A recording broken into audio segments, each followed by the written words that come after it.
After I was left alone, I kept the secret of a family heirloom I never revealed. Jennifer Anderson felt her hands shaking as she held the small key she had found among her mother's belongings. 3 months after Mrs. Margaret's passing, she had finally mustered the courage to go through her personal items in the family home in Denver. The wooden nightstand drawer had remained unopened for 15 years. Her mother always dodged the question whenever Jennifer asked about that drawer, changing the subject or making up some excuse. Now at 32 and completely alone in the world, she would finally discover what her mother had guarded so closely. The pearl necklace gleaming inside the drawer was even more beautiful than she had imagined. The pearls were large and perfectly round, interspersed with small diamonds that reflected the light in the room. But it wasn't just the beauty of the jewelry that stunned her. It was the folded letter beneath it, written in her mother's shaky handwriting. Jennifer carefully opened the letter, sensing her life was about to change forever. The first few lines made her sit on the bed, her legs giving way completely. "My dear daughter, if you're reading this, it means I've already passed and you've found the courage to open this drawer. This necklace belonged to your grandmother Elizabeth, but the story behind it goes far beyond what you can imagine. I never had the courage to tell you the truth because I was afraid of how you'd react. The necklace isn't just ours. It also belongs to the Miller family, and there's a promise that must be kept." The words danced before Jennifer's eyes. The Miller family? She had never heard that name before. Her mother had always said they were the last of their family, with no living relatives. The letter continued. Elizabeth and Sarah Miller were best friends in their youth, right here in Denver. They bought this necklace together in 1962, each paying half as a symbol of their eternal friendship. It was meant to be passed down between their daughters and granddaughters, alternating between the two families with each generation. But something happened that tore them apart forever. Jennifer had to stop reading. Her grandmother had never mentioned a friend named Sarah. She had always said she was a solitary person who had lost touch with all her childhood friends. Sarah married a man your grandmother secretly loved. The engagement was announced at a party where Elizabeth was present, and she ran out of the celebration, taking the necklace with her. The two never spoke again, even though they lived in the same city.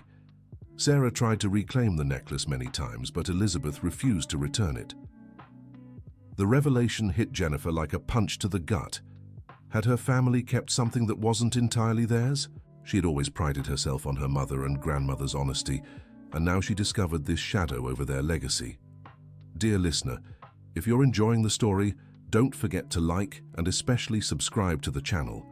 It helps us a lot as we're just starting out. Now back to the story. The letter had 2 more pages, and Jennifer continued reading with a racing heart. Before she passed, Elizabeth made me promise to try and find the Miller family and return their share of the necklace. But when I went to the address she gave me, the house was empty. The neighbors said Sarah had moved to New York City after becoming a widow. I tried to search, but could never locate any descendants. Jennifer looked at the necklace again. Now it seemed different, as if it carried the weight of a guilt that wasn't hers, but one she had inherited nonetheless. I should have tried harder, should have hired someone to look.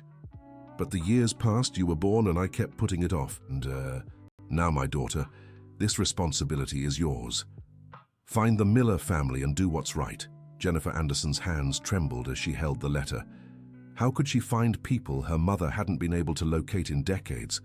And if she did find this family, would she have to return half the necklace? It was the only valuable keepsake she had from her grandmother. She put the letter and necklace back in the drawer, feeling unable to handle that revelation at the moment. For days, the discovery haunted her.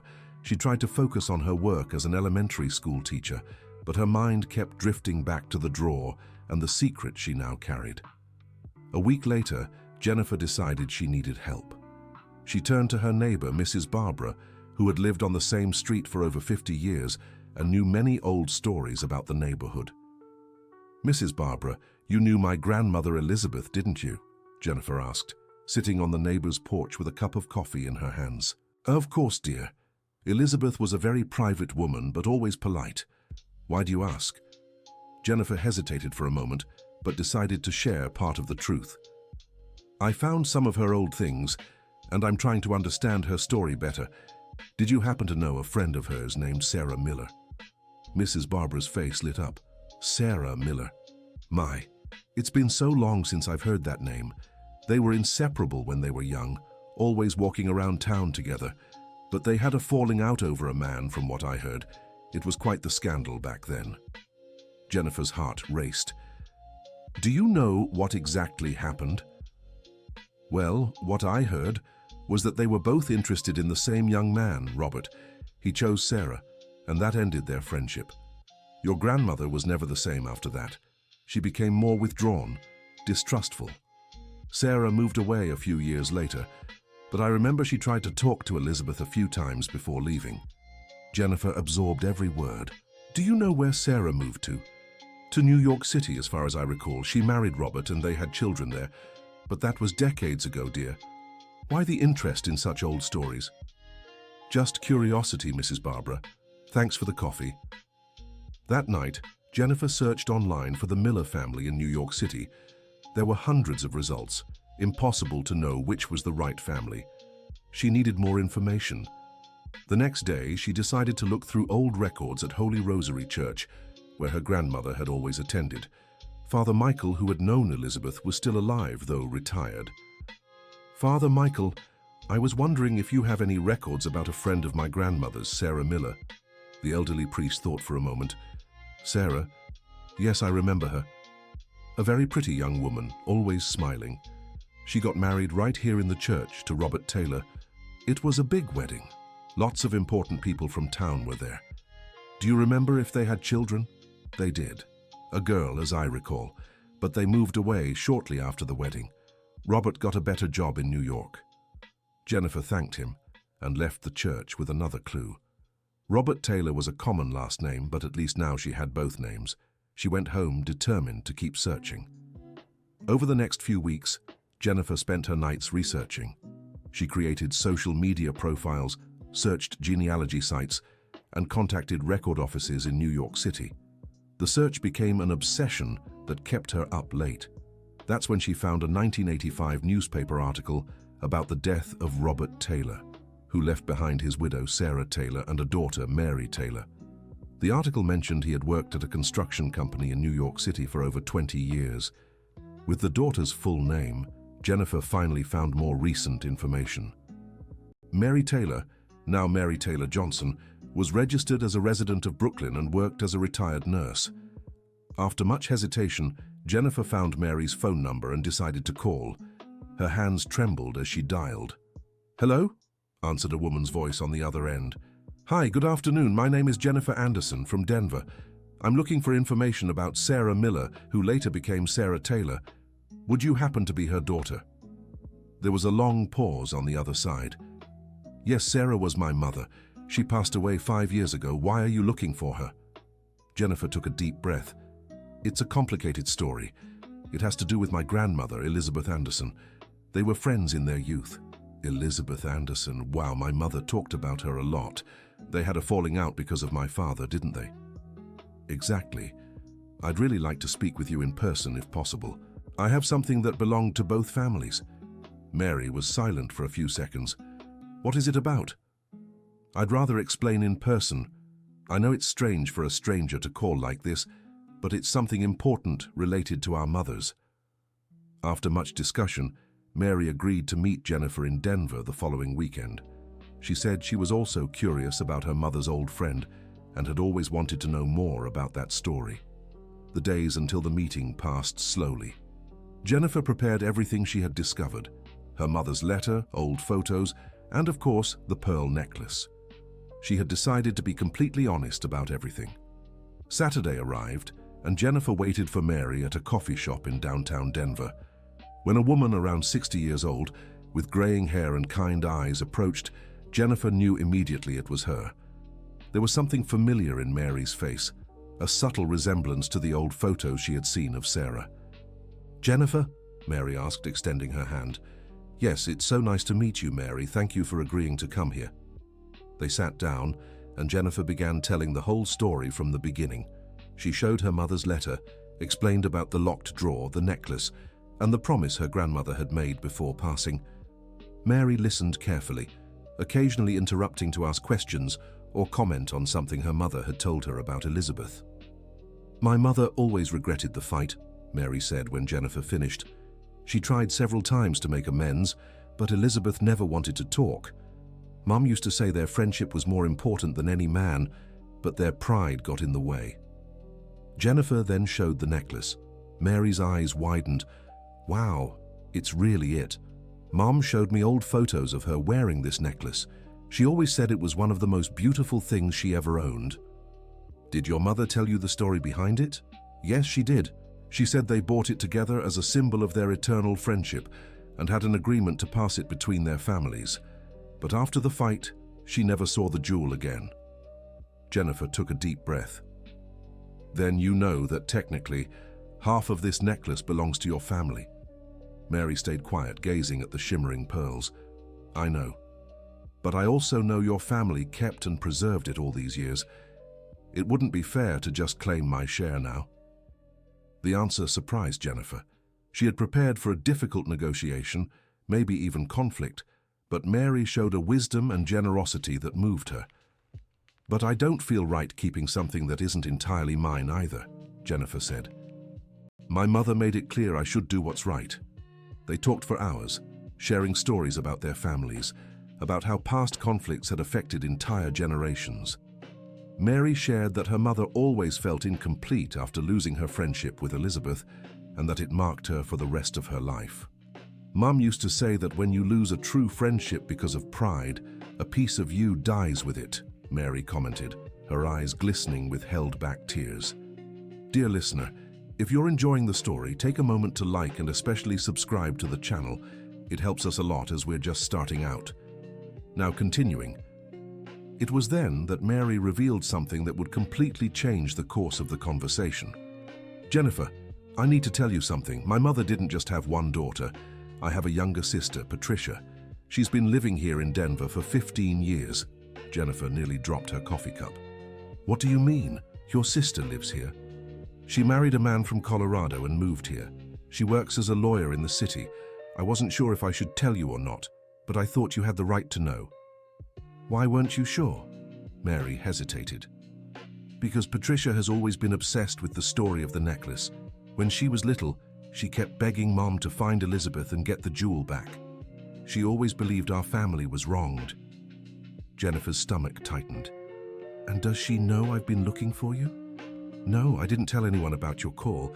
I wanted to talk to you first to understand your intentions." Jennifer realized the situation was more complicated than she'd imagined. "Do you think your sister would try to take the necklace from me?" "I don't know. Patricia has changed a lot over the years. She's always been more determined than me. If she finds out about the necklace, she'll definitely want to get involved." They fell silent for a moment, both lost in thought. Jennifer felt like she'd opened a Pandora's box she didn't know how to close. "What do you suggest we do?" Jennifer finally asked. "I think we should tell Patricia, but together. If you hide this from her and she finds out later, things could get much worse." Jennifer agreed, though she felt a growing anxiety in her chest. They scheduled a meeting for the following week, when Mary would call Patricia for a family conversation. During that week, Jennifer barely slept. She kept imagining scenarios where Patricia demanded the necklace, sued her family, or caused some kind of scandal. She began to regret opening that drawer that day. On Thursday, she got an unexpected call from Mary. "Jennifer, I need to tell you something urgent. Patricia found out about our meeting." "How?" "I made a mistake. I left your notes at home, and she came to visit me last night. She saw the paper and pressured me until I told her everything." Jennifer's heart raced. "And how did she react?" "She was furious. Said I had no right to negotiate anything without consulting her first. She wants to meet with you as soon as possible." "Mary, I'm scared. Your sister seems like a difficult person. Patricia can be intense, but deep down, she's a good person.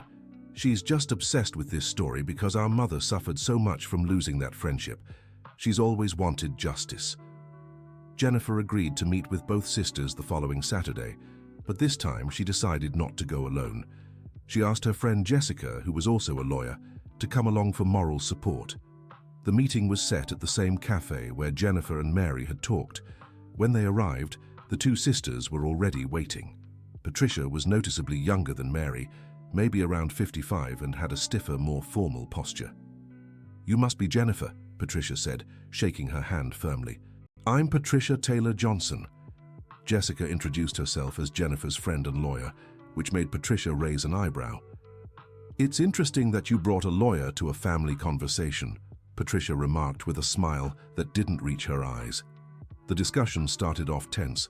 Patricia questioned every detail of the story Jennifer had told Mary, asked to see the original letter, examined the old photos, and grilled her about the necklace's origins.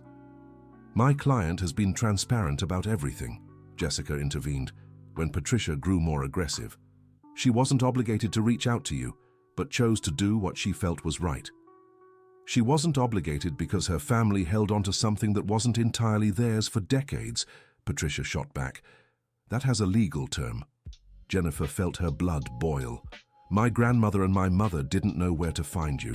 It wasn't out of bad faith." "Didn't know or didn't want to know?" Patricia prodded. Mary tried to calm her sister. "Patricia, that's not fair. Jennifer is trying to resolve a situation she inherited. I'm just protecting our family's rights, Mary. You've always been too naive about these things." As the argument heated up, Jennifer made a drastic decision. She pulled the necklace from her purse and placed it on the table. "Here, if you believe you have more right to it than I do, take it. I won't fight over a piece of jewelry." The gesture silenced the room. Patricia's eyes gleamed as she stared at the necklace, but Mary looked uneasy. "Jennifer, that's not what I want," Mary said softly. "This isn't about who has more right. It's about doing what our mothers would have wanted." Patricia picked up the necklace and examined it carefully. "It's exactly like the photos Mum used to show us. It's beautiful." For a moment, her stern expression softened. "Mum always said this necklace represented the best time in her life, when she had a true friend." Jennifer realized that beneath Patricia's harshness was a daughter who loved her mother and wanted to honor her memory. "Patricia," Jennifer said calmly, "what do you think your mother would have wanted in this situation?" Patricia stayed silent, still holding the necklace. "She wanted the families to make peace. She always said the feud was a waste of love." "Then maybe we can find a way to honor that," Jennifer suggested. It was Jessica who proposed a solution. "What if you created an agreement where the necklace stays with each family for a period of time, like the original intention?" The idea seemed good at first, but practical complications quickly arose. Who would keep it first? For how long? What if one family moved or refused to return it? "It's too complicated," Patricia said. "Besides, I don't trust verbal agreements. If we do this, it has to be legal, documented." Mary had a different idea. "What if we did something our mothers would have loved? Instead of dividing the necklace, using it to unite them somehow." "How?" Jennifer asked. "I'm not sure yet, but something that honors the friendship they had before the fight." They left the meeting without a clear solution, but with at least a promise to keep talking. Patricia took the necklace, claiming she needed to research the legal situation further before deciding. Jennifer returned home feeling empty. She'd tried to do the right thing, but now she'd lost the necklace and gained a family complication she didn't know how to resolve.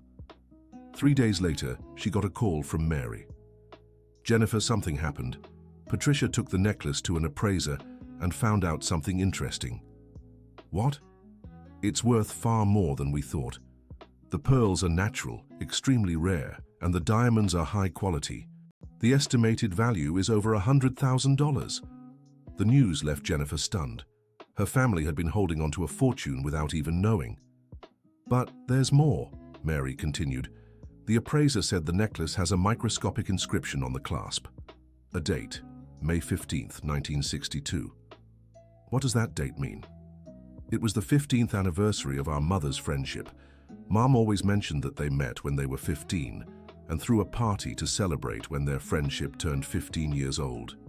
The revelation touched Jennifer's heart. Their grandmothers had bought that necklace to celebrate a friendship that had lasted as long as her own age at the time. "Jennifer, I think I know what we should do with the necklace," Mary said. "Tell me." Patricia won't like my idea at first, but I think I can convince her. How about we meet tomorrow so I can explain? The next day, the three of them gathered again, this time at Mary's house in Brooklyn. Jennifer had traveled specifically for the meeting, feeling a mix of hope and apprehension. "My proposal is this," Mary began once they were all seated in the living room. "Instead of fighting over the necklace, let's use it to do something our mothers would be proud of." Patricia crossed her arms. "I'm listening. Let's create a foundation or an institution in their names, Sarah and Elizabeth, to help people who've lost important friendships over misunderstandings. We could sell the necklace and use the money to fund relationship therapy, conflict mediation, things like that." The idea was beautiful, but Patricia didn't seem convinced. "Mary, that's very noble, but it doesn't solve the practical issue. The necklace has sentimental value beyond just money." That's when Jennifer had an inspiration. "What if we did something different? What if we turned the necklace into 2 pieces of jewelry?" They all looked at her confused. Her jeweler could divide the pearls and diamonds and create 2 smaller but equally beautiful pieces. Each family keeps one part, preserving both the sentimental and financial value. Patricia seemed to consider the idea. Would that be possible without ruining the stone's value? "We could consult a specialized jeweler," Jennifer suggested.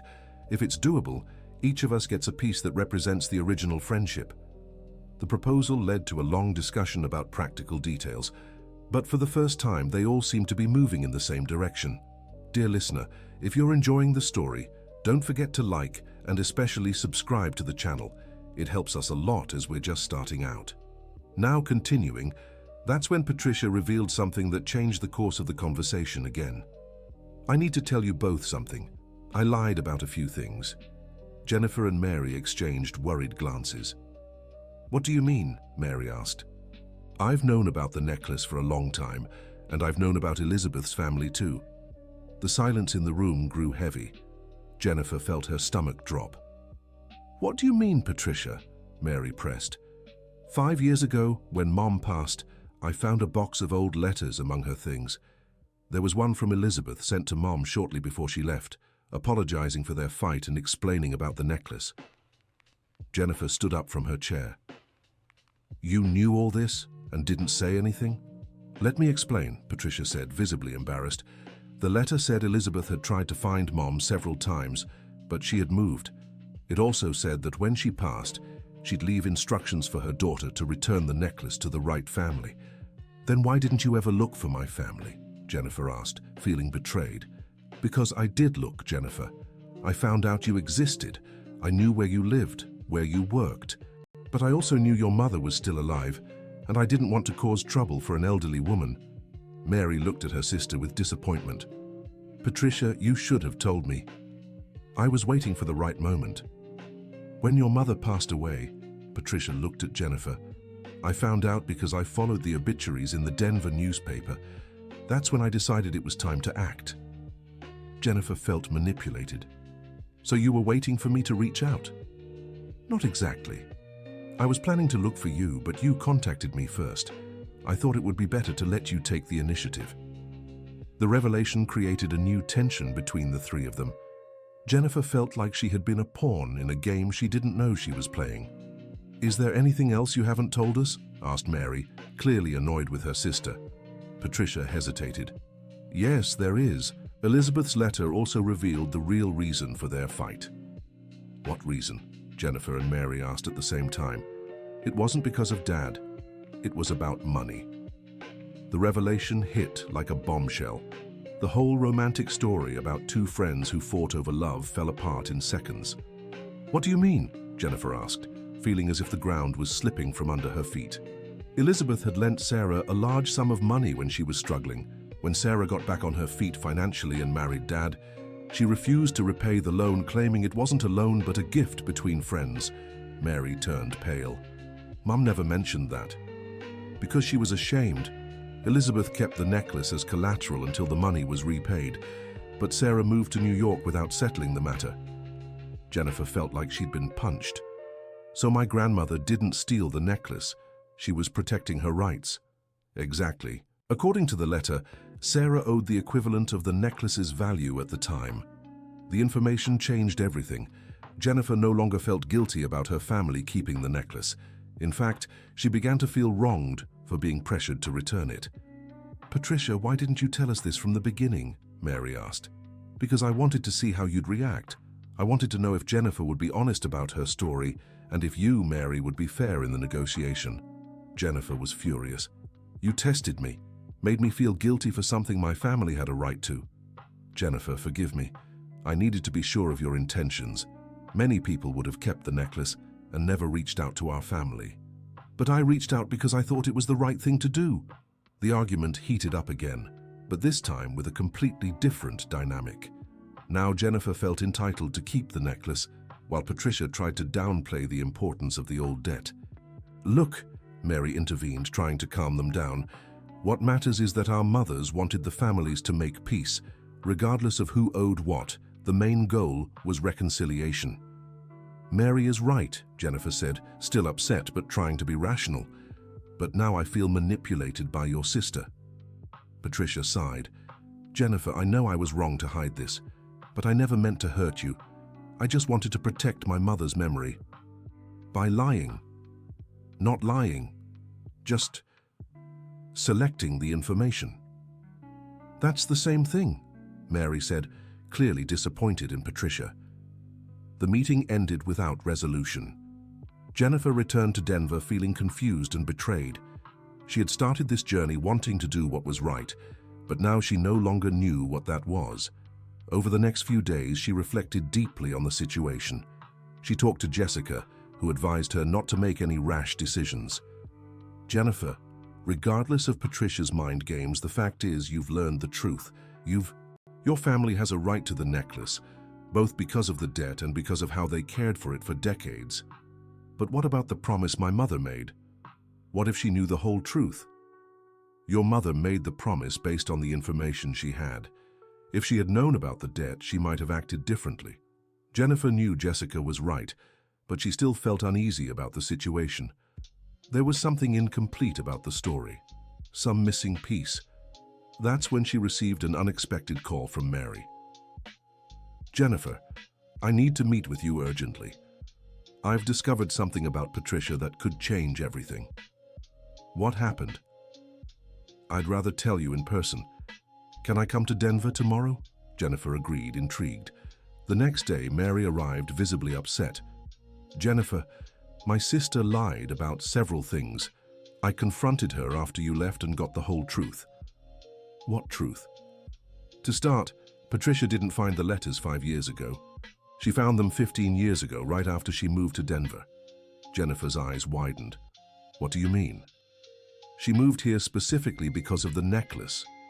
15 years ago, she was struggling financially and remembered the story Mom used to tell about the jewel. She decided to come to Denver to look for your family." "And why did she never reach out to me?" "Because when she got here and researched your family, she found out you were financially stable. She thought it would be hard to convince you to return the necklace, so she decided to wait for a better opportunity." Jennifer felt sick. "You mean she planned all this 15 years ago?" "Worse than that. She got a job in the same neighborhood where you live and watched your family from afar. She knew your mother's habits, knew when she got sick, even knew about the locked drawer."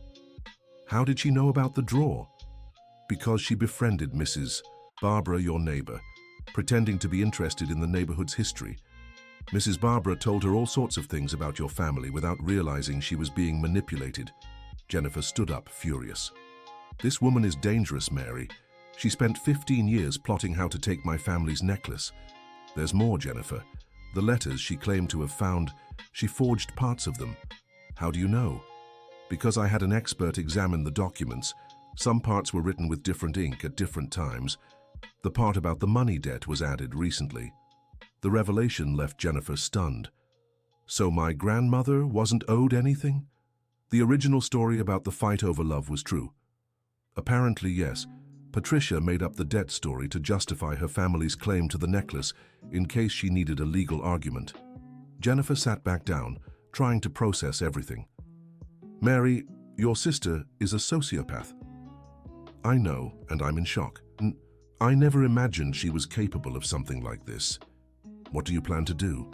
First, I'll confront her again and demand she return the necklace to you. Second, I'm cutting ties with her. I can't be around someone who lies and manipulates like this. Jennifer was moved by Mary's loyalty.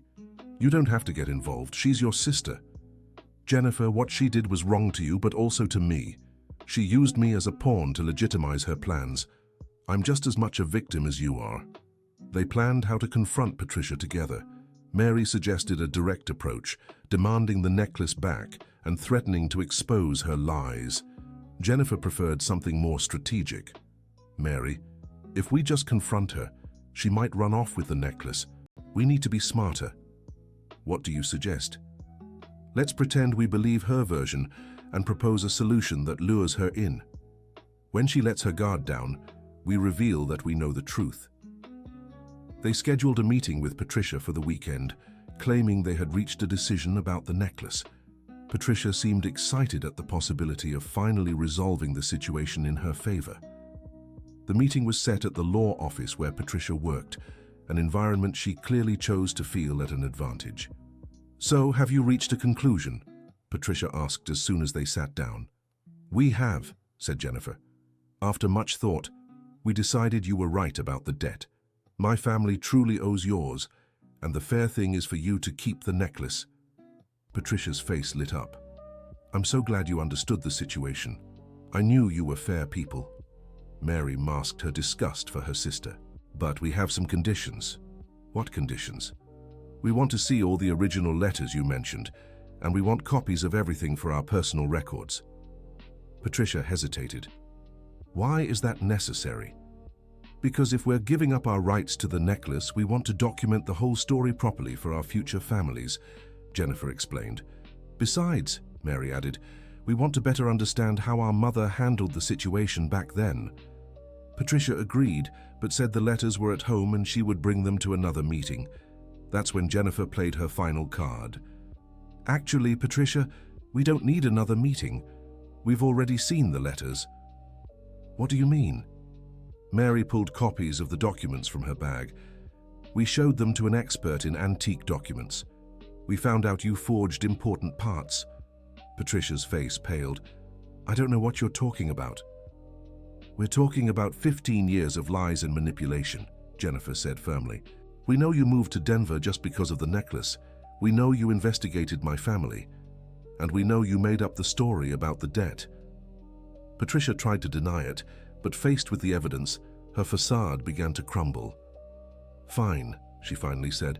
I made some adjustments to the story, but that doesn't change the fact that my family has rights to the necklace. What rights? Mary asked, outraged. Based on lies. The necklace was bought by both of them. Half of it is rightfully ours.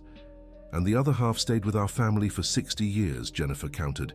If we're talking about rights, time of possession counts far more than an old agreement broken by a fight. The argument went on for over an hour, with Patricia trying to justify her actions and Jennifer and Mary demanding the necklace's return.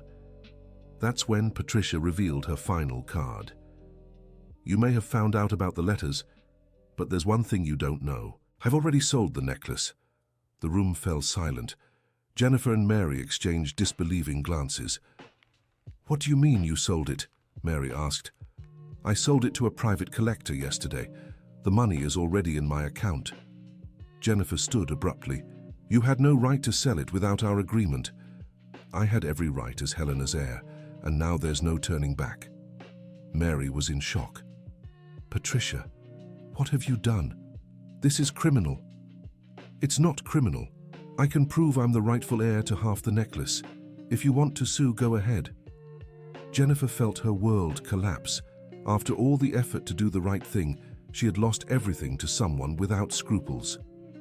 How much did you get? Mary asked, tears starting to fall. $120,000, more than the initial appraiser estimated.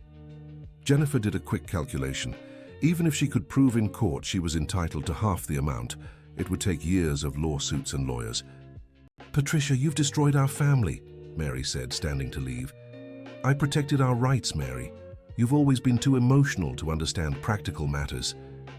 Jennifer looked at Patricia with a mix of anger and pity. "Do you know your mother would be ashamed of your behavior?" "My mother would be happy to know I reclaimed what was ours." Jennifer and Mary left the office defeated. On the street, Mary wept uncontrollably. "Jennifer, forgive me for my sister. I never imagined she was capable of such cruelty." "It's not your fault, Mary. You were deceived just as much as I was." They embraced on the street, two women who had tried to honor their mother's memory and ended up victims of a greedy, unprincipled person. In the following days, Jennifer consulted lawyers about the possibility of recovering the necklace or the money from its sale. They were unanimous. It would be a long, expensive process with little chance of success.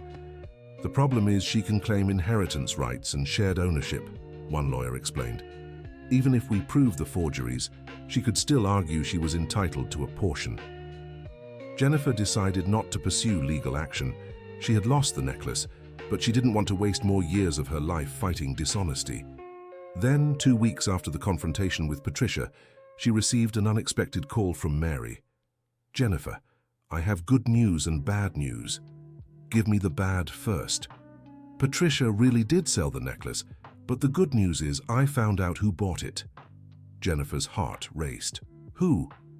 "A woman named Abigail Thompson, who collects historical jewelry here in Brooklyn. I got her contact information." "And why is that good news?" "Because I spoke to her. Mrs. Abigail is a deeply religious woman with principles. When she heard the true story, she was shocked. She said she doesn't want to keep an item that was sold dishonestly." Jennifer could hardly believe it. "And she wants to return it. She wants to talk to us. She set up a meeting for tomorrow." The next day, Jennifer traveled back to New York City. Mrs. Abigail was an elegant woman in her 70s with a gentle manner. She welcomed them into her home, an old townhouse filled with art and historical jewelry. "Girls," Mrs. Abigail began, "when I bought the necklace from Patricia, I thought her rush to sell was strange. She seemed desperate to get rid of it quickly." "Did you know about the family's history?" Jennifer asked. "Patricia told me a version where she was the only rightful heir. But after Mary reached out and told me the truth, I was deeply troubled." Mrs. Abigail led them to a room where she kept her collection. There, displayed in a lit case, was the necklace. "It really is a beautiful piece," Jennifer remarked, feeling a pang of longing. "It is, but beauty gained through dishonesty brings no happiness. I want to return the necklace to you." Jennifer and Mary exchanged stunned glances. "Mrs. Abigail, but you paid for it. It's not fair for you to lose the money," Jennifer said. "My dear, I can afford this loss financially, but you can't afford the sentimental loss of this heirloom." The woman's generosity moved them both. Jennifer felt tears welling up. "How can we repay your kindness?" Mary asked. "By ensuring this jewel fulfills its original purpose, to unite people, not divide them." Mrs. Abigail took the necklace from the case and handed it to Jennifer. "Now tell me, what do you plan to do to give this story a happy ending?" The question made Jennifer reflect on everything she'd been through these past months. She had started out wanting to honor her mother's promise and ended up discovering that doing the right thing could be far more complicated than it seemed. "Mrs. Abigail," Jennifer finally said, "I think I know what to do, but I'll need Mary's help." "You can count on me," Mary replied without hesitation. "I want to create that project you suggested at the beginning, an institution to help people who lost important relationships due to misunderstandings. But I want to do it using the necklace as a symbol, not by selling it."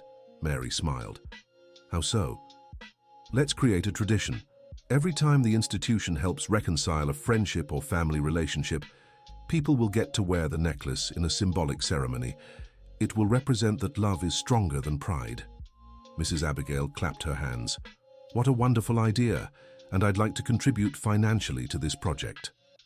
In the following months, Jennifer and Mary worked together to create the Elizabeth and Sarah Foundation, an organization offering family conflict mediation and relationship therapy. The necklace became the foundation's symbol, worn in special ceremonies when families reconciled. The first ceremony was emotional. A father and daughter who hadn't spoken in 10 years over an inheritance made peace through the foundation's work. During the ceremony, both wore the necklace for a few minutes, symbolizing they had chosen love over pride. Patricia tried to cause trouble when she heard about the foundation, claiming they were using her jewel for personal gain, but she discovered she no longer had any legal standing, having sold her supposed rights to the item. The foundation grew and began helping more and more people. Jennifer felt fulfilled seeing the necklace serve a far greater purpose than simply adorning someone. A year after the foundation's creation, Mary approached her with an unexpected proposal. "Jennifer, I want to move to Denver and work at the foundation full-time." "You'd leave your life in New York?" "What life?" "My marriage ended 5 years ago, my kids are independent adults, and I retired from the hospital. Besides, I've discovered I really love the work we do together." Jennifer was moved by the offer. "It would be wonderful to have you here, Mary." Mary's move strengthened the foundation even more. She brought her nursing experience and a special sensitivity for helping people in emotional distress.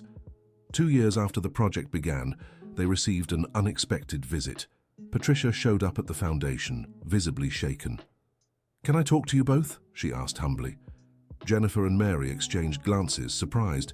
It was the first time they'd seen Patricia since the confrontation at the office.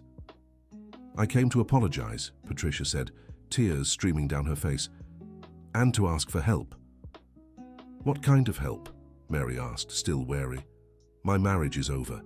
My kids won't speak to me. I lost my job because my obsession with the necklace led me to make some unethical mistakes at work. I'm alone and realizing how selfish and cruel I was to you both."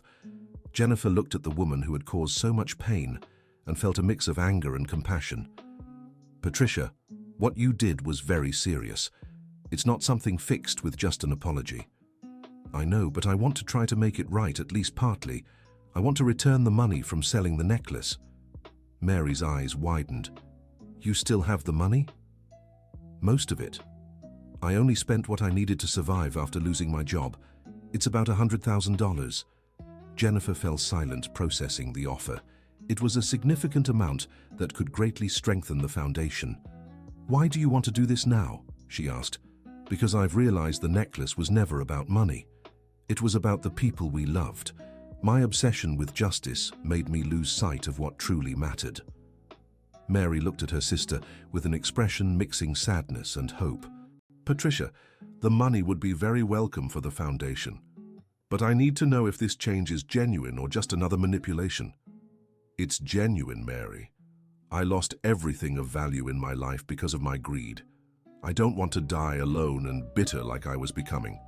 Jennifer made a decision. "Patricia, we'll accept your contribution to the foundation, but on one condition." "What?" "You'll undergo therapy right here, with us. You'll work as a volunteer and try to understand what led you to act the way you did." Patricia agreed without hesitation. Over the following months, she became one of the most dedicated volunteers at the foundation. The therapy process was painful, revealing deep insecurities and a compulsive need for control that had dominated her for decades. Slowly, the relationship between the three women began to rebuild. It wasn't the same trust as before, but it was a start. The foundation continued to grow and became a reference for family mediation in Colorado. The pearl necklace became famous in the region as a symbol of reconciliation, used in hundreds of ceremonies over the years. End of story. Now tell me what you thought of this story of overcoming and forgiveness. Do you believe Jennifer made the right decision by forgiving Patricia? And about the necklace's fate, was it fairer to use it to help others rather than keep it as an inheritance? Share your honest thoughts in the comments. Thank you so much for joining me. Don't forget to like and, most importantly, subscribe to the channel so you don't miss other touching stories like this one.